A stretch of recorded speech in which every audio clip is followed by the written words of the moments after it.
La brutal opresión del colectivo sobre el individuo. Tenemos un cineclub donde vemos películas espirituales y las comentamos.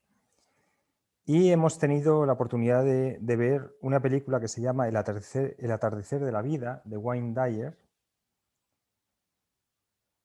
Y en la reflexión surgió la idea de la brutal opresión que ejerce el colectivo de forma inconsciente sobre el individuo. De tal manera que el individuo poco a poco se va separando de su esencia y llega a un punto de crisis en la vida de la persona porque ha estado, por decirlo así, viviendo una vida determinada por este colectivo, por los demás.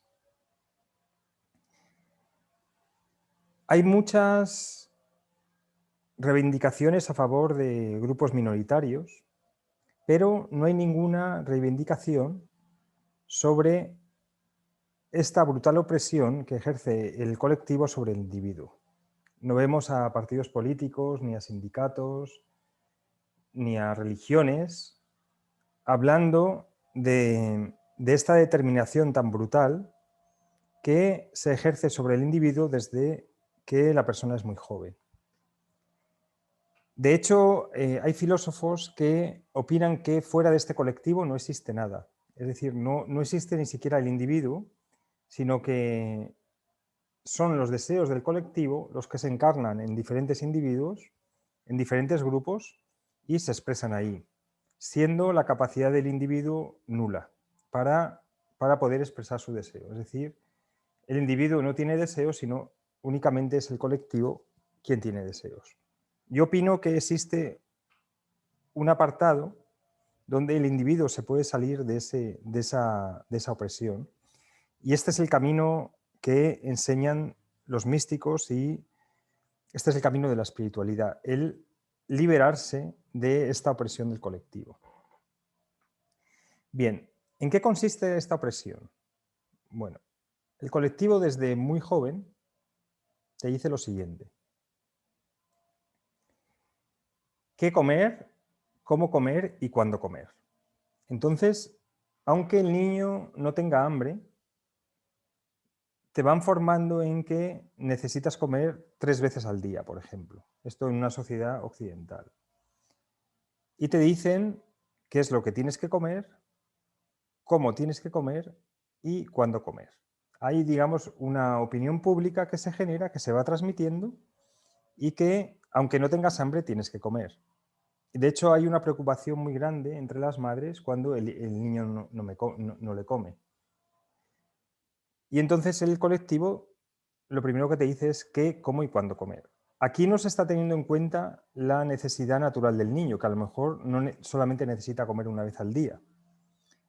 No se escucha al niño, sino que se le empieza a obligar a comer, digamos, por la mañana, a mediodía y por la noche. Y en cada cultura es un poco diferente, pero hay, digamos, un estándar que es necesario cumplir, ¿vale? Te dicen también qué y cómo vestir y para qué ocasiones. Entonces, a lo mejor muchas de las enfermedades vienen dadas por tanto la comida que ingerimos, el exceso de comida, como por la vestimenta que llevamos. Porque digamos que la vestimenta a la moda está a la moda, pero a lo mejor no es la adecuada para el tipo de persona o el tipo de piel que tenemos.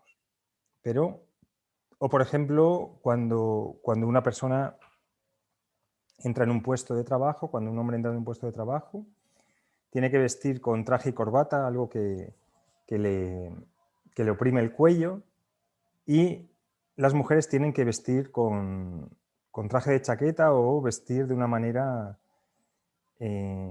concreta de ejecutivas, aunque estén haciendo un trabajo que sea puramente intelectual, que podrían vestir de otra forma, pero digamos que se ha estandarizado el tener que llevar una corbata al cuello para hacer un trabajo intelectual, ¿vale? Entonces, nos dicen qué y cómo vestir.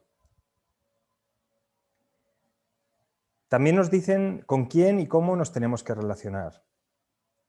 Hay una serie de normas para relacionarnos de una forma concreta y si no las cumples, pues empiezas a ser, digamos, un elemento peligroso para la comunidad, ¿vale? Entonces te dicen con quién y cómo te tienes que relacionar, con quién y cómo te tienes que casar también. ¿Qué tipo de parejas tienes que tener? ¿Qué tipo de relaciones tienes que tener? Y también te dicen los tipos de trabajo y el rol que realizar, que se van poniendo de moda por generaciones. Entonces, ahora, por ejemplo, igual están de moda los financieros y los ingenieros y antes estaban de moda a lo mejor los jueces y los abogados. Así se van poniendo de moda un tipo de trabajos y un rol que realizar. Entonces, al niño que a lo mejor quiere hacer un trabajo creativo, quiere ser músico, le dicen, no, tú tienes que ser un funcionario como lo ha sido tu padre, o un juez como lo ha sido tu padre, etc. ¿Vale? Entonces, este colectivo va poco a poco eliminando la espontaneidad de la persona, hasta que llega un punto donde la persona se convierte, digamos, en una máquina o en un sucedáneo de autenticidad, un sucedáneo de sí mismo, un sucedáneo de lo que podría llegar a ser. Y esto crea un sistema de creencias del cual es casi imposible escapar. Y además que está sustentado por todas las instituciones digamos, de instituciones sociales. Así, esto está sustentado por las familias, por los partidos políticos, por las religiones, por los sindicatos, por las asociaciones, por los periodistas, por los publicistas, es decir, hay una especie de matrix donde todas las instituciones sociales, especialmente, por ejemplo, los partidos políticos, las religiones, los sindicatos, los periodistas, que son, digamos, la voz pública de todo esto, la opinión pública, todo esto genera una matrix, una red de la cual es casi imposible escapar. Y esto no es una cosa de ahora, sino que es algo que viene de hace miles de años, donde los yogis de la antigüedad se dieron cuenta y a esto le llamaron la Maya. La Maya es este entramado, este sistema de creencias, del cual es casi imposible escapar, creado por todas las instituciones sociales, creado por las monarquías, las repúblicas, los estados, los partidos políticos, las religiones, los sindicatos, etc. ¿Y por qué es tan difícil por qué es tan poderosa esta malla? ¿Por qué es tan difícil de escapar? Es tan difícil de escapar porque lo primero es que se le inculca al niño cuando está indefenso. Es decir, cuando el niño necesita alimento, son las personas que le dan el alimento las que le empiezan a inculcar de forma inconsciente y empiezan a ejercer esta opresión para que sea de una forma concreta.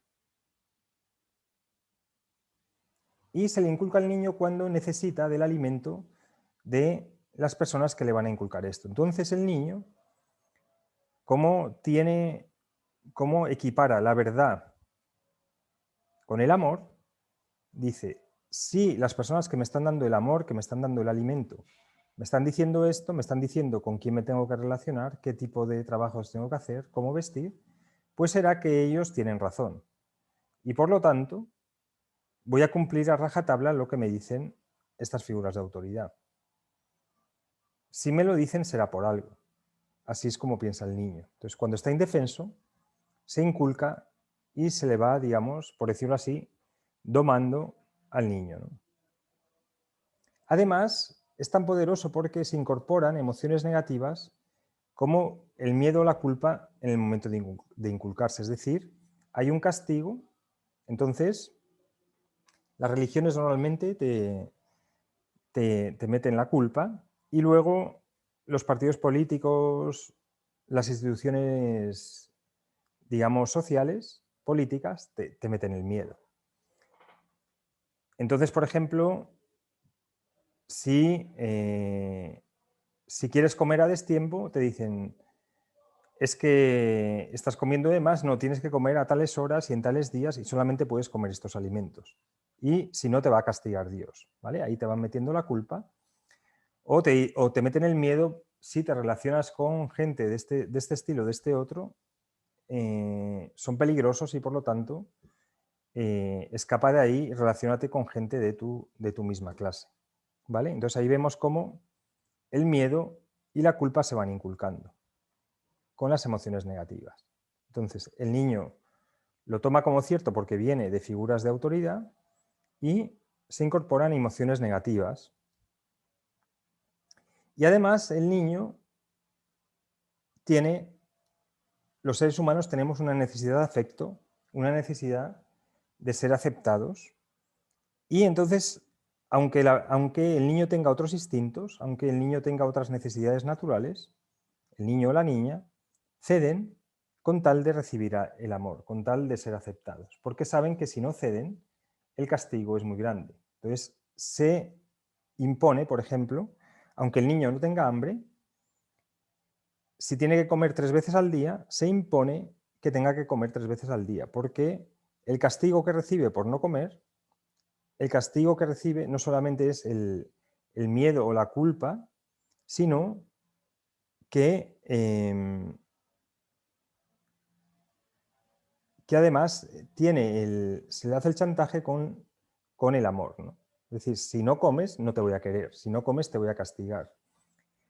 Y así pasa con el resto de cuestiones a nivel social. Hay un momento de rebeldía, como a los 18 o 19 años, donde la persona, digamos, se rebela en la etapa de adolescencia, pero es una rebelión que incluso está dentro de este sistema de creencias que se permite, pero luego enseguida, como una persona tiene que labrarse el sustento, enseguida tiene que la persona entrar por el sistema para poder, digamos, labrarse el sustento. Entonces, es muy frecuente ver a las personas que son muy rebeldes cómo se convierten, por ejemplo, personas muy rebeldes de partidos revolucionarios, supuestamente, cómo se convierten enseguida en lo que están criticando, que son básicamente burgueses y personas del sistema que lo favorecen, ¿no?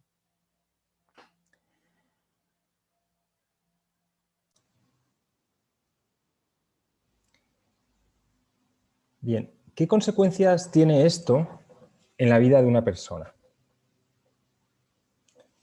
Porque podríamos decir, bueno, tenemos el colectivo, ¿no?, que nos dice cómo vivir, pero en realidad es algo bueno.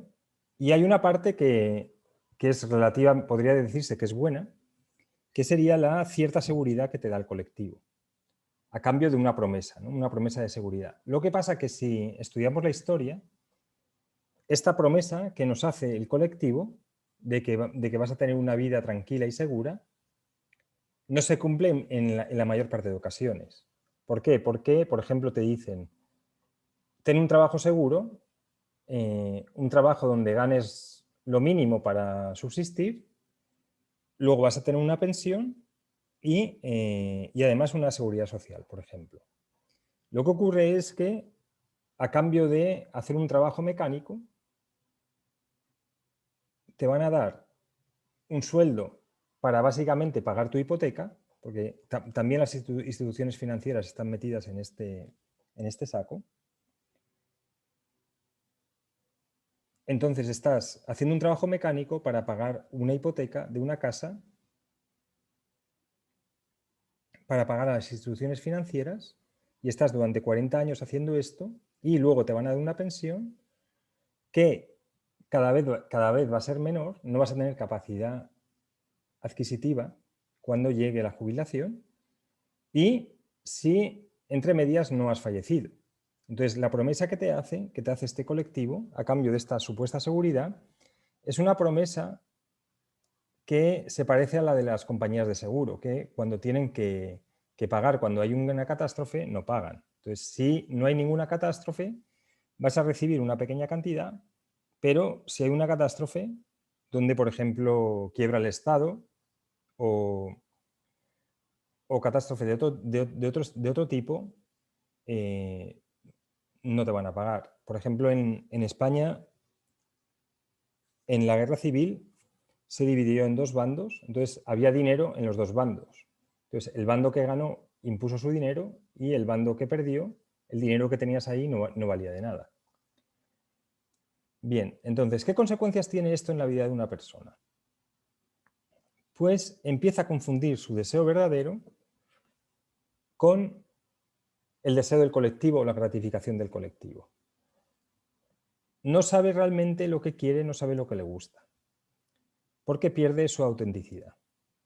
Es decir, la persona que, o el niño que tenía un deseo muy definido cuando era joven, cuando era un niño, resulta que empieza a confundirlo con la búsqueda de aceptación y autenticidad y gratificación por parte del colectivo.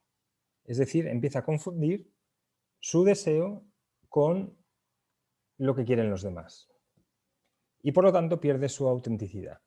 Esto, por ejemplo, es muy frecuente en las chicas que le dicen, mira, te tienes que casar con una persona así, asá, de clase social tal, que gane este dinero, que... Y entonces las chicas, digamos, como que empiezan a confundir lo que quiere su familia con lo que ellas verdaderamente quieren. Y pierden la autenticidad. Y esto igualmente le pasa a los hombres. Y luego, durante la mayor parte de su vida, tiene miedo y se siente culpable por casi todo, aunque no sea consciente de ello. Entonces, tiene miedo a perder el trabajo, seguro, tiene miedo a cambiar de trabajo. Entonces, imaginar que estamos viviendo en una sociedad, no imaginemos, pensar que estamos viviendo en una sociedad donde una persona a lo mejor hace un trabajo durante 10 años, supongamos que está conduciendo un autobús, se cansa de hacer ese trabajo porque es cansado, a lo mejor durante un año está bien, pero es cansado. Cambiar de trabajo para esta persona es súper complicado, porque se ha especializado en conducir un tipo de autobús, no puede a lo mejor convertirse en chef porque tendría que hacer un experimento y hacer este experimento es muy costoso para su familia. Por lo tanto, se ve atrapado y además tendría que pagar su hipoteca, con lo cual se ve atrapado en un trabajo que no le gusta de por vida. Por lo tanto, si no hace lo que le obligan en el trabajo, empieza a tener muchísimo miedo. Y además empieza a sentirse culpable por tener, por ejemplo, el deseo de cambiar el trabajo. Y no lo cambia. Así que el miedo y la culpa empiezan a ejercer, digamos, son amigos de esta opresión del colectivo, la cual básicamente esclaviza al hombre de por vida. Entonces, ¿cómo trascender a todo esto, ¿no? Entonces podríamos decir, bueno, esto es tan poderoso que no hay posibilidad de trascenderlo, entonces vamos a unirnos al enemigo e intentar vivir lo mejor posible dentro de esta opresión, ¿no? Intentar, digamos, vivir lo mejor posible y no preguntarnos nada más. Porque ni las instituciones religiosas, ni los sindicatos, ni los partidos políticos, ni ninguna institución social ha dado solución a esto. Y no dan solución a esto por una razón muy sencilla, porque ellos mismos son parte del colectivo. Ellos mismos son parte de los que generan la opresión hacia las personas. Y solamente las personas espirituales y los místicos han dado solución. Entonces, ha aparecido de vez en cuando alguna persona, algún avatar, algún místico que básicamente ha hecho ver a la gente todo esto. Y les ha dicho, hay una solución para volver a ser auténtico, volver a encontrar el deseo verdadero, el deseo natural, y eliminar la culpabilidad y el miedo, ¿no?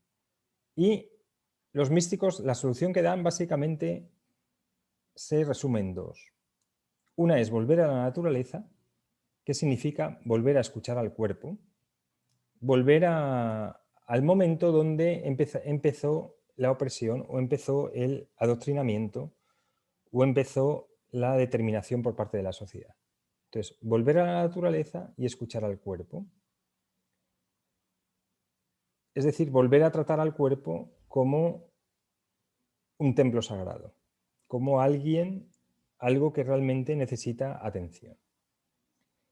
Y lo segundo es a través de la meditación. Porque en la meditación lo que se intenta es salir del sistema de creencias.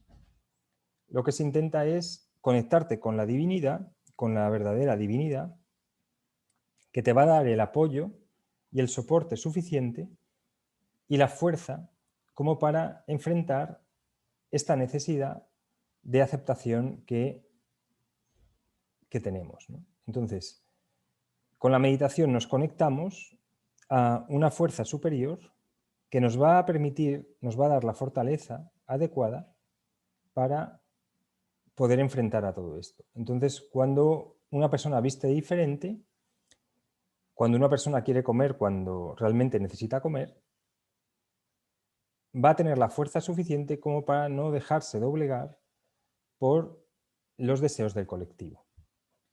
Así que bueno, espero que te haya gustado el vídeo. Puedes hacer los comentarios que quieras al respecto y podemos tener un debate si queréis sobre esto y cómo salir de esto. Bueno, espero que te haya gustado el vídeo y nada, te mando un abrazo muy fuerte.